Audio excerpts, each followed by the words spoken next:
안녕하세요, 한동화입니다. 오늘은 제가 합격 수기 하나를 하려고 합니다.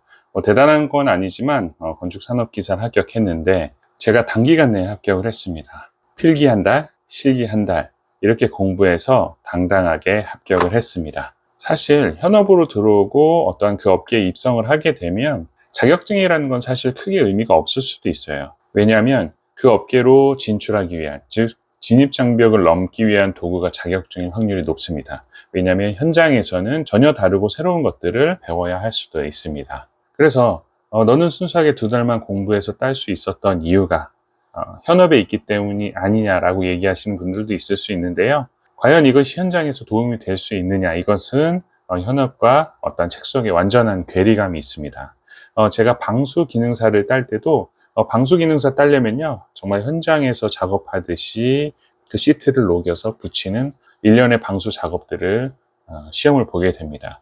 제가 그 현장에 갔을 때도요, 저 같은 경우는 안전화도 없어가지고 아버지한테 안전화를 빌려가지고 한 번도 안 신어본 깨끗한 안전화를 신고 갔는데, 저랑 같이 시험 보던 그 현장에 누가 봐도 저분은 정말 노가다 현장에서 잔뼈가 굵으신 분이구나, 이렇게 생각하는, 모든 복장을 딱 봐도 어제까지 현장에서 있다가 오셨던 분이다 라는 분이 저와 같이 방수기능사 막 시험을 보다가 벅벅 소리가 나는 거예요. 딱 옆을 돌아보니까 그분이 그 시트 이런 것들을 벅벅 찢어버리면서 그 자리에서 시험을 포기하고 나갔습니다.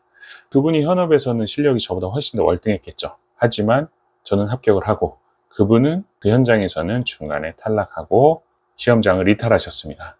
그래서 내가 현업에 있기 때문에 너는 시험을 합격할 수 있겠지, 이런 생각 하지 마시고요. 제가 오늘 알려드리는 방법으로 한 2달 정도, 길게는 3달 정도 열심히 해보시면 건축산업기사는 쉽게 합격할 수 있겠다라는 생각이 들어서 제가 간단하게 후기를 남겨보려고 합니다. 자, 우선 증거를 보여드리기 위해서 제가 PPT 화면을 준비해 봤는데요. 저는 개인적으로 굳이 필요는 없다 하더라도 이러한 공부들을 꾸준히 하고 이론적인 일들을 꾸준히 해야 실력도 향상하고 다음 단계로 나아가기 위해서 공부라는 것은 반강제적으로 꾸준히 해야 된다고 생각하는 주의이기 때문에 올해 목표를 건축산업기사 한번 따보자 라고 생각을 해서 필기 시험책을 한 권 샀습니다.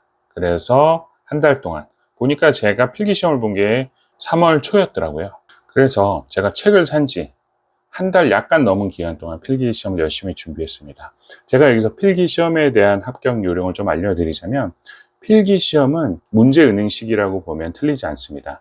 사실 모든 자격증 시험이 그렇게 될 수밖에 없어요. 왜냐하면 사지선다든 오지선다든 낼 수 있는 어떤 문제의 유형이 정해져 있습니다. 그리고 꼭 알아야 될 포인트들이 정해져 있기 때문에 CPT만 많이 풀어보다 보면 그 과목이 나에게 요청하는 흐름도 알 수 있고요.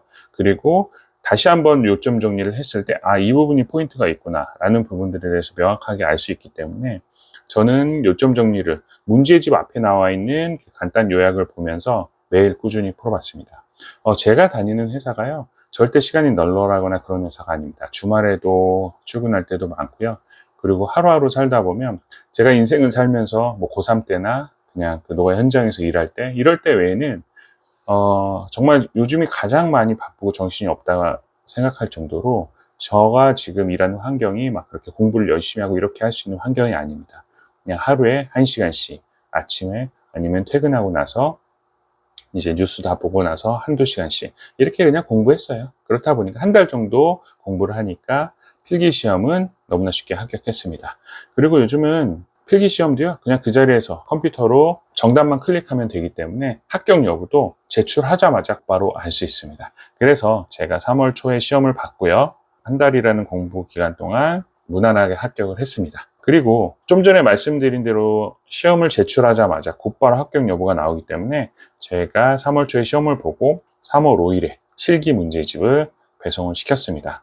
이때는 4월 말 정도, 한 4월 20여일, 20일, 30일 정도 됐을 때 시험을 봤는데, 즉 한 달보다는 조금 더 긴 기간이겠죠. 제가 합격 여부는 시험이 끝나자마자 곧바로 알 수 있기 때문에 곧바로 그때부터 준비를 할 수 있는 거죠. 필기를 떨어졌다면 필기 준비를 다시 해야 될 거고요.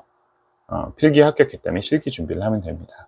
그러면 두 번째로 이제 한 달 조금 넘은 기간 동안에 내가 실기 합격을 어떻게 할 수 있었냐. 실기도 마찬가지입니다. 요즘은 건축산업기사는 도면을 그리는 작업들이 없어졌기 때문에 상당히 유리한 부분이 있습니다. 즉 필답형, 어떻게 보면 주관식 단답형의 문제들이 나옵니다. 근데 앞서 말씀드렸다시피 필기시험도 낼 수 있는 문제들이 상당히 제한적인 것처럼 필답형의 주관식 문제도 낼 수 있는 것들이 문제를 여러 번 보다 보면은 상당히 제한적입니다. 물론 건축산업기사는 필답형으로 바뀐 지 얼마 되지 않아서 기출문제들이 상당히 적어요. 그래서 저 같은 경우도 건축기사의 기출문제들을 많이 봤고요. 즉 많이 봤다는 것은 뭐 이론적으로 많이 정립을 했다기보다는 이론적인 요약을 간단하게 하고 문제를 많이 풀어보는 형태로 진행을 했습니다. 그래서 얼마 전에 합격자 발표가 났고요. 보시는 바와 같이 필기 실기를 근 2달 혹은 길게는 3달까지 공부를 하면서 합격을 하게 되었습니다. 핵심적인 걸 다시 한번 정리를 해드리자면 문제를 많이 풀어보시고요. 그 문제가 요구하는 답을 요점 정리해서 정확하게 찾아서 그것들을 정리하다 보면 굳이 처음부터 인강을 들으면서 그 이론적인 것들을 전체적으로 답습하지 않아도 기본적인 어떠한 건축적인 지식들이 늘어나게 되고요. 앞서 말씀드린 바대로 이것은 현업에 있기 때문에 좀 더 유리할 수는 있어요. 하지만 현업에 있는 것과는 전혀 괴리감이 있고 문제의 내용이나 현장에서 쓰는 용어나 이런 것들도 많이 차이가 있기 때문에 굳이 현업에 있거나 이 업계에 일하지 않으셔도 한 2-3달만 꾸준히 준비하시면 됩니다. 많이도 안 하셔도 돼요. 제가 앞서 말씀드린 바대로 저는 공부 못한 날도 많았고요. 하게 되면 하루에 1-2시간씩 그냥 꾸준히 했습니다. 제가 보기엔 지금 건축산업기사를 준비하시는 분들이라면 한 2-3달 정도 집중해서 문제 풀어보시고요. 그것들 요점 정리하는 방법들을 배워보시면 반드시 합격할 수 있을 거라고 생각합니다. 제가 이 채널을 통해서 말씀드리고자 하는 어떤 부동산, 개발, 다양한 자금 흐름, 디벨로핑에 대한 다양한 양질의 정보들을 제공하기 위해서 꾸준히 노력하도록 하겠습니다. 다음에 더 좋은 내용으로 찾아뵙도록 하겠습니다. 감사합니다.